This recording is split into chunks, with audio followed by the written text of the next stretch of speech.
अस्सलाम वालेकुम। तो कैसे हैं आप सब। My name is Shajeel Afzal and I am here to teach you physics class 9th। आज हम पढ़ेंगे physics chapter number 3 dynamics.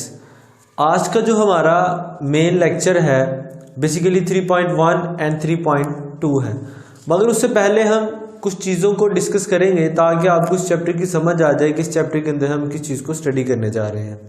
Chapter का नाम है डायनामिक्स। अगर आपको जो प्रीवियस जो चैप्टर नंबर 2 है फिजिक्स का वो याद हो तो उसका नाम है काइनेमेटिक्स। अगर दोनों में मेन डिफरेंस देखा जाए कि डायनामिक्स और काइनेमेटिक्स में फ़र्क क्या है तो आपको इस लेक्चर की और इस चैप्टर की बिल्कुल समझ आ जाएगी कि इसमें और जो लास्ट वाला हम पढ़ के आए हैं उसमें क्या फ़र्क है। सबसे पहले देख लेते हैं, हमारे पास डायनामिक्स है। तो बेसिकली डायनामिक्स से क्या मुराद है? The branch of mechanics that deals with the study of motion of an object and the cause of its motion is called dynamics.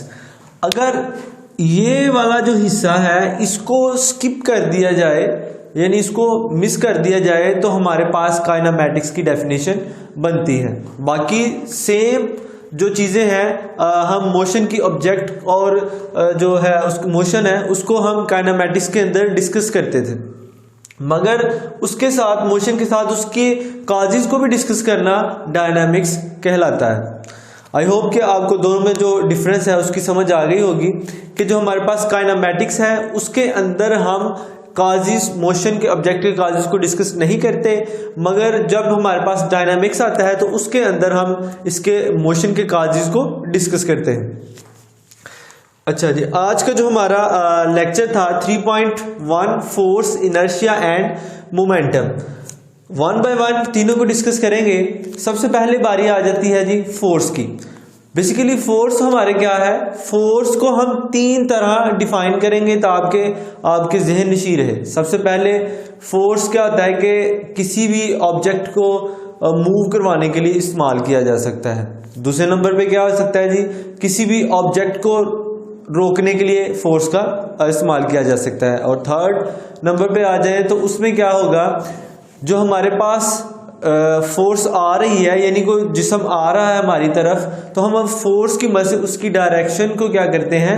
Change करते हैं। That is called force. Definition देख लेते हैं। A force moves और tends to move, यानी moves करती है, ठीक है, फोर्स मूव करवाने के लिए इस्तेमाल होती है। स्टॉप्स और tends to stop the motion of a body, किसी भी बॉडी को हरकत में लाने के लिए और हरकत से रोकने के लिए फोर्स का इस्तेमाल किया जाता है। The force can also change the direction of motion of a body. अब जो हमारे पास मोशन है उससे जो बॉडी के डायरेक्शन है वो भी चेंज की जा सकती है। किस तरह? लेट्स सपोज हमारे पास एक रेडी है, या जो आप बाजार में देखा होगा कि एक शख्स सब्जी की जो रेडी है उसको धक्का लगा के फोर्स लगा के आगे की तरफ मूव करवाता है, ऐसे ही है। और वही जो अगर रेडी वाला है अगर फोर्स न लगाए तो वो आगे मूव नहीं होगी। इसी तरह जो हमारे पास फुटबॉल का मैदान है उसमें चले जाएं तो जो गोलकीपर होता है फोर्स ही की मदद से जो फुटबॉल आ रहा होता है उसको फोर्स लगा के रोकता है। 2 वजूहात हो गई और उसका इस्तेमाल आपको पता चल गया कि किस तरह मूव करवा सकते हैं फोर्स की मदद से और किस तरह रोक सकते हैं। मगर थर्ड की डायरेक्शन हम किस तरह उसकी चेंज कर सकते हैं? तो डायरेक्शन चेंज करने के लिए क्या होगा कि जो एक क्रिकेटर है बॉल करवाता है, क्रिकेटर बैट की मदद से बॉल की डायरेक्शन को चेंज करता है, ठीक है। इन तीनों वजूहात की बिना पर हम फोर्स को स्टडी करते हैं, ठीक है जी। अच्छा, नेक्स्ट आ जाता है हमारे पास इनर्शिया। इनर्शिया क्या है? एक दफा पढ़ लेते हैं। Inertia of a body is its property due to which its resistance और एनी चेंज, ये जो पॉइंट हाईलाइट किया इसका मैं मतलब आपको बताता हूं। Any change in its state of rest और मोशन। अब आपके जहन में सबसे पहले जब इनर्शिया आता है तो गैलीलियो का भी कॉन्सेप्ट आपके जहन में आना चाहिए। क्यों आना चाहिए? क्योंकि सबसे पहले एक वाहिद साइंसदान था जिसने इस चीज़ को ऑब्जर्व किया, अंडरस्टैंड किया कि जब हमारे पास एक भारी भरकम बॉडी है, जिस तरह लेट्स सपोज हमारे पास ट्रक है, तो उसका इनर्शिया बहुत ज़्यादा होगा। किस तरह कि अगर हम उसको फोर्स की मदद से रोकना चाहें या फोर्स की मदद से एक इंसान अपनी फोर्स की ताकत लगा के उसको मूव करवाना चाहे, तो वो बहुत ज़्यादा मुश्किल है। इसका जो साइंसदान था, इसका ये कहना था कि इनर्शिया में बॉडी तब आती है जब बहुत ही बड़ा जिस्म हो, ठीक है, और उसका वजन जो है वो भी बहुत ज़्यादा हो और एक आम फोर्स, मामूली फोर्स की वजह से वो मूव्स आगे ना हो सके, ठीक है। ये एमसीक्यूज़ के हवाले से बहुत ज़्यादा अहम है, आपने इसको लाजमी जहन में रखना है कि एमसीक्यूज़ के हवाले से जो ये पूछ सकता है कि इनर्शिया का तस्वर किसने पेश किया था। उसके बाद आ जाती है हमारे पास मोमेंटम। तो मोमेंटम क्या है? Basically quantity of motion and its process है due to its mass and velocity की वजह से। तो हमारे पास जो मोमेंटम है उसको हम p से रिप्रेजेंट करते हैं और मास को बेसिकली m से और वेलोसिटी को v से। अब आपको पता होना चाहिए कि हमारे पास जो मास है, और ये तो बेसिकली इसका आ गया फार्मूला, ठीक है। उसके बाद इसका यूनिट भी है, ठीक है, कि मास का यूनिट इसका मोमेंटम का यूनिट क्या है। तो आप फार्मूले की मदद से ही लिख सकते हैं कि मास है, वेलोसिटी है, तो किलोग्राम मीटर पर सेकंड इसका हमारे पास जो है वो यूनिट आ जाएगा। और उसके बाद एक और हेडिंग बनेगी इसकी, वो आ जाएगी क्वांटिटी की। क्वांटिटी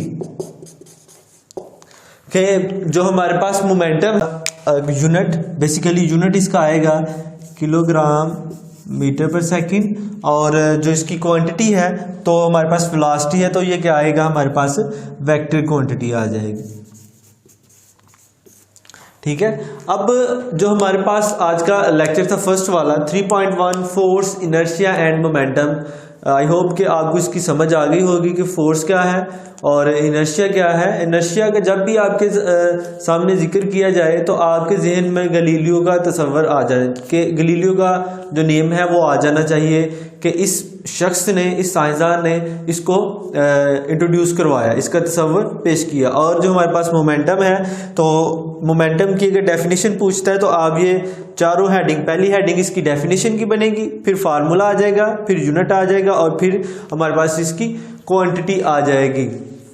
आप इसको मार्कर के साथ ही इसकी हेडिंग देके लिखेंगे। और आज के लेक्चर का जो हमारा दूसरा टॉपिक था 3.2 लॉस, न्यूटन्स लॉ ऑफ।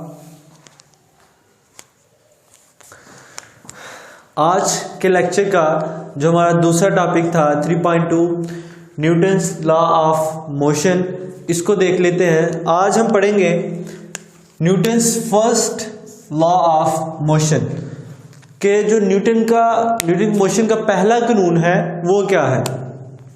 तो इसको एक दफा पढ़ लेते हैं। A body continues its state of rest और of uniform motion in a straight line provided no net force act on it. Basically अगर आपको ये दोनों वर्ड याद रहे अगर, और आप इन दोनों को ही, इसको समझने के लिए सिर्फ इन दोनों वर्ड्स को अंडरस्टैंड कर लें तो आपके ज़हननशी हो जाएगा कि न्यूटन का पहला कानून क्या कहता है।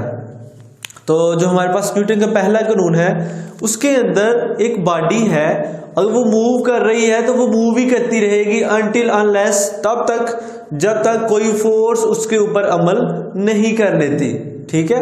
और अगर बॉडी एक रेस्ट में है तो वो रेस्ट में ही रहेगी जब तक उसके ऊपर कोई फोर्स अमल नहीं करती। लेट्स सपोज हम कहते हैं कि हमारे पास एक टेबल है और उसके ऊपर एक नाइफ रखा गया या चाकू रखा गया है, तो तब तक वो मूव नहीं करेगा या एक जगह से दूसरी जगह नहीं जाएगा जब तक मैं या कोई और उसको उठा के कहीं फोर्स लगाता है, उठाता है और कहीं और रख देता है। इसी तरह जो अगर एक बॉडी मूव्स कर रही है, जिस तरह अगर हम एक बॉल को बैट के साथ करते हैं, हिट करते हैं, तो वो मूव करती रहती है, मगर आप तो कह रहे होंगे कि वो तो थोड़ी देर के बाद रुक जाती है, तो वो है ड्यू टू ग्रेविटी। ग्रेविटी की वजह से वो बॉल रुक जाती है, अदरवाइज वो मूव ही करती रहेगी, ठीक है। न्यूटन का ये कहना था कि न्यूटन के पहले कानून के अंदर मोशन के एक बॉडी तब तक मूव करती है जब तक उसके ऊपर एक फोर्स अमल नहीं करती। जैसे मैंने मिसाल दी कि ग्रेविटेशन फोर्स उसके ऊपर अमल कर रही होती है और इस वजह से वो रुक जाती है, अदरवाइज वो जो बॉल है वो नहीं रुकेगी। और दूसरी तरफ चले जाएं, एक टेबल था हमारे पास, उसके ऊपर नाइफ रख दिया और वो तब तक मूव नहीं करेगा जब तक एक फोर्स उसके ऊपर अमल ना करवाई जाए, ठीक है। और अगर हम देखें लास्ट के ऊपर कि न्यूटन का फर्स्ट लॉ ऑफ मोशन है, उसको हम इनर्शिया कहते हैं, इनर्शिया का कानून भी कहते हैं। इनर्शिया तो लास्ट बोर्ड में हमने उसको डिस्कस किया था कि इनर्शिया क्या है डिटेल के साथ। और अगर वो पूछ लेता है बोर्ड के क्वेश्चन में कि what is law of inertia, तो आप ये नहीं लिखेंगे कि न्यूटन का first law of motion is also known as law of inertia. आप मुकम्मल जो हमारे पास इसकी स्टेटमेंट है first law of Newton first law of motion की, उसको प्रॉपर तरीके के साथ लिखेंगे और आपका क्वेश्चन ठीक होगा।